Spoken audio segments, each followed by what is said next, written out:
Hello guys, today we will learn a grammar A or N. We use A when the word's pronunciation starts with consonant. For example, a table, a university. Let's write a table, a university. We use and when the word's pronunciation starts with vowel. For example, an apple and an hour. Thanks for watching my video. If you want to learn English, subscribe to my channel. Bye bye.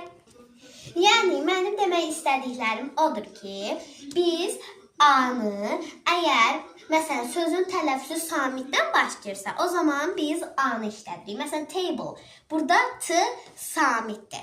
Və a university, burada bu başlandığı hərf U sait olsa da, burada tələffüz zamanı Y kimi tələffüz olunur. Ona görə də biz burada ə istifadə edirik. İndi ənə keçdik. Əndə isə, yəni bir sözün tələffüzü saitlə başlayırsa, biz bu zaman əndən istifadə edirik. Məsələn, an apple. Burada A elə özdə saitdir, ə kimi tələffüz olunur, yəni biz burada an. Burada an hour. Burada H samit olsa da tələffüz zamanı hour deyirik. Yəni H tələffüz olunmur, ona görə an istifadə edirik. Thanks for, çox sağ olun ki, videomu izlədiyiniz üçün.